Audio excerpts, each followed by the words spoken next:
Hello students, this is video lecture 2 of NCERT exercise. तो कुछ questions हमने जो है NCERT एक्सरसाइज के प्रीवियस वीडियो लेक्चर में डिस्कस किए थे और जो पेंडिंग क्वेश्चंस हैं वो हम इस वीडियो लेक्चर में जो है डिस्कस करेंगे। क्वेश्चन है कि a welding fuel gas contains carbon and hydrogen only. एक वेल्डिंग जो है गैस फ्यूल गैस है जिसके अंदर कार्बन और हाइड्रोजन गैस है, राइट। ये क्वेश्चन बहुत इंपॉर्टेंट है, ये जेई मेन एडवांस लेवल का क्वेश्चन है, राइट। इस क्वेश्चन को ध्यान से सुने। Burning a sample of it in oxygen. जब आप इसका सैंपल जो है, इस वेल्डिंग फ्यूल गैस का जो सैंपल है ये बर्न करेंगे ऑक्सीजन में, तो हमें जो है 3.38 ग्राम जो है कार्बन डाइऑक्साइड जो है ऑब्टेन होता है, 0.690 ग्राम जो है वो वाटर ऑब्टेन होता है और नो अदर प्रोडक्ट, ठीक है, और कोई दूसरा प्रोडक्ट हमें नहीं मिलता है। अ वॉल्यूम ऑफ 10 लीटर, ठीक है, measured eight STP of this welding gas. ये जो गैस है इसका 10 लीटर वॉल्यूम जो हमने मेजर किया STP पे, इस फाउंड टू वे उसका मास कितना आता है 11.6 ग्राम। मतलब 10 लीटर वॉल्यूम जो है इस गैस का, उसका मास है 11.6 ग्राम। कैलकुलेट एम्पिरिकल फार्मूला के, ये जो गैस है इसका एम्पिरिकल फार्मूला कैलकुलेट करें, इसका मोलर मास जो है कैलकुलेट करें गैस का, और मॉलिक्यूलर फार्मूला भी कैलकुलेट करें। बहुत इंपॉर्टेंट क्वेश्चन है। आप देखिए जो भी वेल्डिंग गैस फ्यूल है ये जो है किसका बना है, कार्बन और हाइड्रोजन का ही बना है। तो इट मीन्स ये हाइड्रोकार्बन है, राइट, जो हाइड्रोजन और कार्बन से मिलके बना है। लेट द हाइड्रोकार्बन बी, और उस हाइड्रोकार्बन को हम ये मान लेते हैं कि वो CXHY है, क्योंकि कार्बन और हाइड्रोजन से तो ये वेल्डिंग गैस जो है बनी है, लेकिन हमको ये पता नहीं है कि कार्बन के कितने एटम हैं, हाइड्रोजन के कितने एटम हैं। हम मान लेते हैं कि कार्बन के X एटम हैं और हाइड्रोजन के Y एटम्स हैं। तो हम जनरल में इक्वेशन लिखते हैं जो हमने आपको स्टोइचियोमेट्री में बताया भी था कि हाइड्रोकार्बन का जनरल रिएक्शन जो है कैसे लिखा जाएगा। तो हम जो है इसको इस तरीके से लिख रहे हैं कि CXHY गैस जो है, और ये O2 के साथ रिएक्ट करता हमको कार्बन डाइऑक्साइड मिलता है और हमको वाटर मिलता है। तो हमने आपको कहा था कि जब भी कोई हाइड्रोकार्बन बर्न होता है, दिस इज़ हाइड्रोकार्बन, जब ये ऑक्सीजन की प्रेजेंस में बर्न होगा तो हमें कार्बन डाइऑक्साइड मिलेगा और वाटर मिलेगा। अब बात आती है कार्बन डाइऑक्साइड कितना फॉर्म होगा। अगर यहाँ पे X टाइम है तो ये भी X टाइम मिलेगा, और जो ये Y है तो हमें वाटर जो है ये Y/2 मिलेगा, राइट, और जो ऑक्सीजन होगा ये X + Y/4 टाइम्स हमको मिलेगा।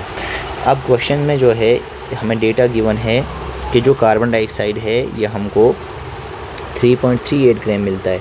तो आप इसको जो है मोल में कन्वर्ट कर दीजिए, ठीक है। मास को mole equal to mass by molar mass. Carbon dioxide का मोलर मास 44 होता है। तो ये सॉल्व करके जो है ये 0.076 मोल हमारे पास आ गया, राइट। और ऐसे वाटर जो है बताया है कि वो 0.690 ग्राम मिलता है। इसको भी मोल में कन्वर्ट करें तो मोल का फॉर्मूला है मास बाई मोलर मास। वाटर का मोलर मास 18 होता है। तो जब आप इसे सॉल्व करेंगे तो ये हमारे पास 0.038 मोल आ गया, राइट।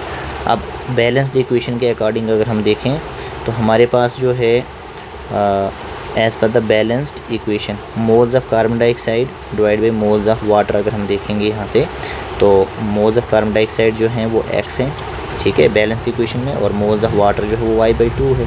देख लीजिए यहाँ पे मोल्स ऑफ कार्बन डाइऑक्साइड कितने हैं, X मोल्स हैं कार्बन डाइऑक्साइड के, और Y/2 मोल्स हैं किसके बच्चे, वाटर के। तो इसका हम रेशो लेंगे, राइट, क्योंकि हमें यही X और Y का वैल्यू तो जानना है। तो जब तक ना आप रेशो लोगे तब तक आप ये वैल्यू कैलकुलेट नहीं कर सकते। अब मोल्स ऑफ कार्बन डाइऑक्साइड जो है अकॉर्डिंग टू आवर क्वेश्चन, देखिए अगर हमने जो है यहाँ पे देखा कि इसका जो कार्बन डाइऑक्साइड का जो मोल आ रहा है वो 0.076 आ रहा है और वाटर का 0.038 आ रहा है। तो इसका डबल जो है ये आ रहा है हमारे पास, ठीक है। इसको 2 से मल्टीप्लाई करेंगे तो ये आ रहा है, मतलब कार्बन डाइऑक्साइड के डबल मोल आ रहे हैं। अगर ये हमारे पास इक्वेशन में X है तो कितना बन जाएगा, ये 2X बन जाएगा as per the balanced equation, right. तो ये X का 2X हो गया और वाटर का Y रख लिया हमने, ठीक है, क्योंकि जो कार्बन डाइऑक्साइड है ये डबल है किसका, वाटर का। तो अब ये 2X/Y, ठीक है, as per the balanced equation हम लिख रहे हैं।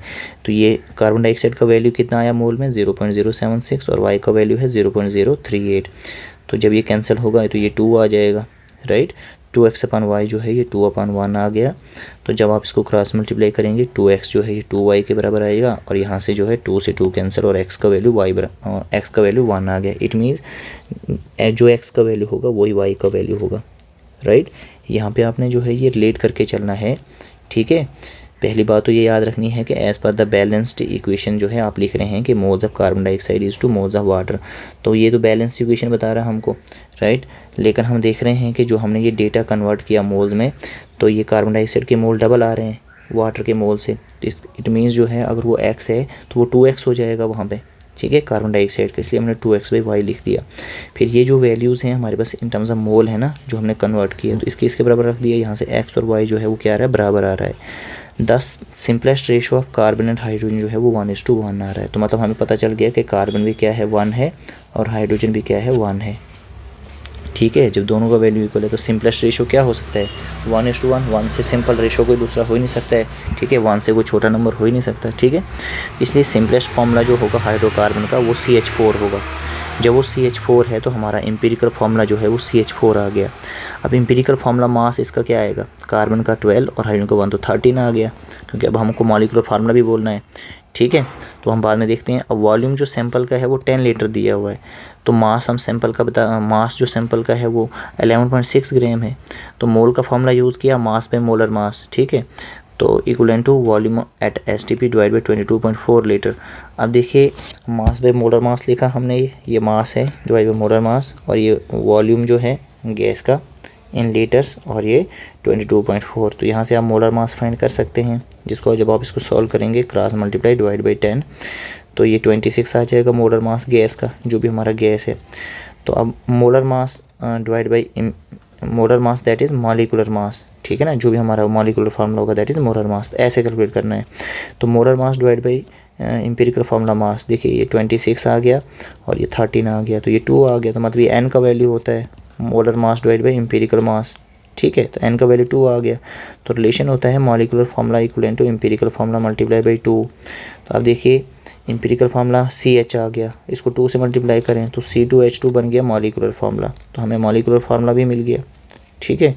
तो मॉलिक्यूलर फार्मूला बोला था हमें, ठीक है, क्वेश्चन में मॉलिक्यूलर फार्मूला बोला था, तो वो भी कैलकुलेट कर लिया, ठीक है। तो ये क्वेश्चन इस तरीके से प्रोसीड होगा।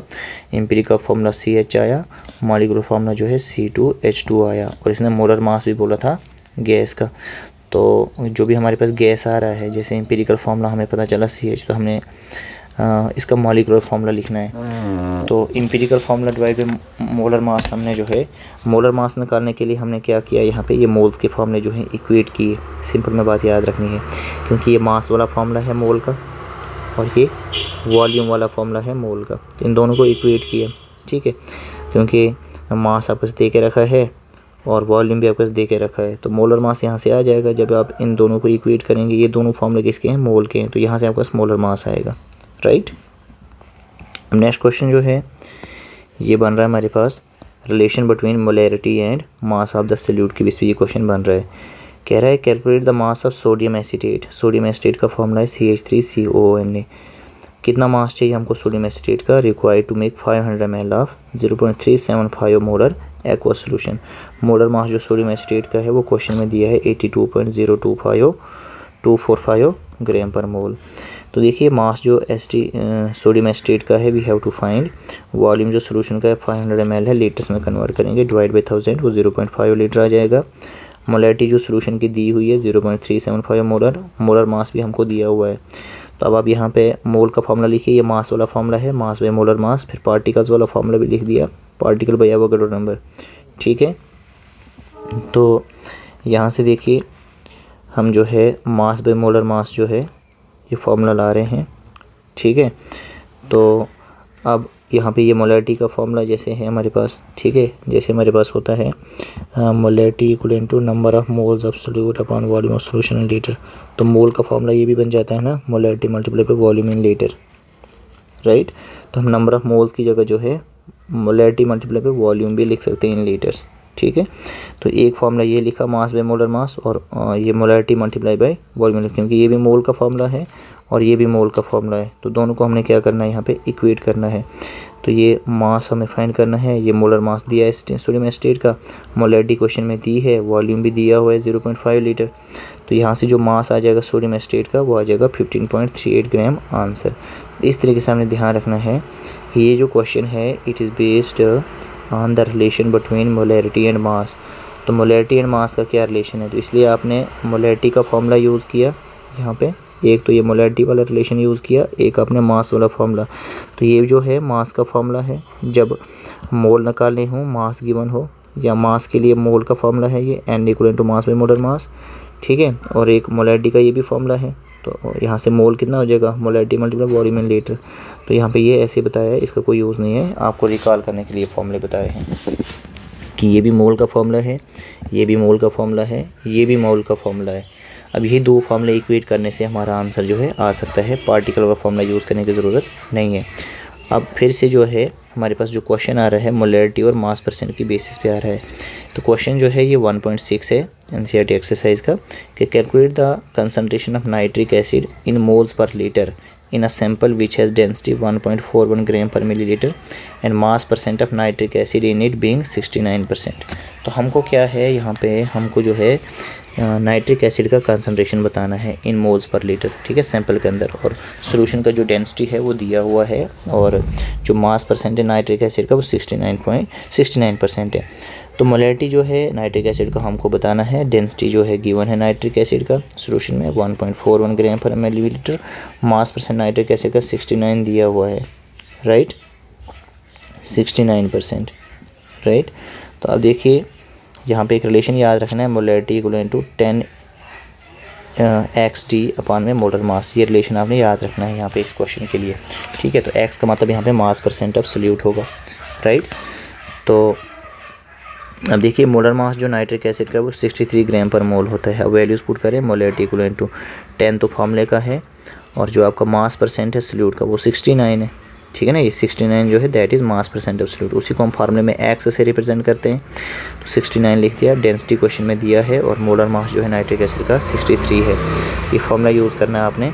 तो यहाँ से मोलैरिटी का वैल्यू जो है 15.4 मोलर आएगा, राइट। तो क्वेश्चन जो है ध्यान से देखना है, ये याद रखना है रिलेशन कि मोलैरिटी और मास परसेंट, क्योंकि आपको मास परसेंट भी दिया है, मोलैरिटी पूछा है। तो ये रिलेशन याद रखेंगे आप कि मोलैरिटी इक्वल टू 10 XD अपान में मोलर मास, ये भी एक फॉर्मूला है, राइट। जब आपको मास परसेंट और मोलैरिटी का रिलेशन बताना हो, ये मास परसेंट है यहाँ पे और मोलैरिटी, तो मोलैरिटी इक्वल टू 10 XD अपान में मोलर मास, ये फॉर्मूला याद रखेंगे इस क्वेश्चन के लिए, राइट। अब मास percent of constituent of compound, ठीक है, मतलब मास परसेंट का फॉर्मूला है।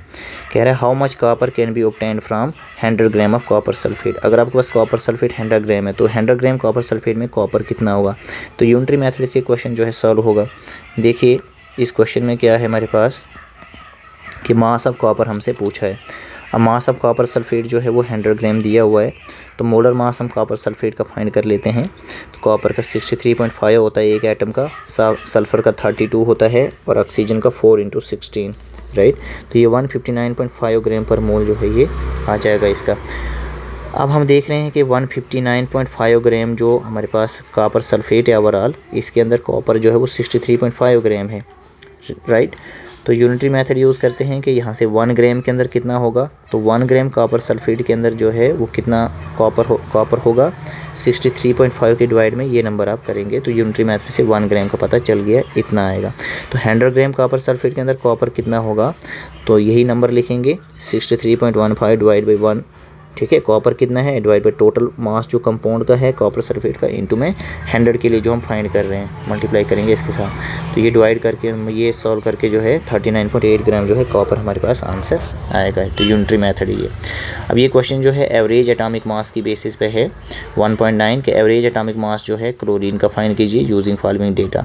अब डेटा क्या दिया है कि क्लोरीन जो 35 वाला आइसोटोप है ये 75.77% जो है पाया जाता है, इसका मोलर मास यहाँ पे दिया है, और ये आइसोटोप जो है 24.23% है, और इसका ये मोलर मास यहाँ पे दिया हुआ है।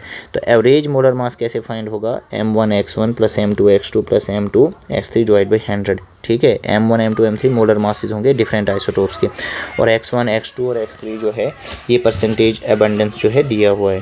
तो ये हमने वैल्यूज़ रखी, ये M1 है, ये x1 है, ये M2 ये x2 है, क्योंकि हमारे पास दो ही डेटास दिए हुए हैं, तो इसलिए M3 x3 की नीड नहीं पड़ेगी।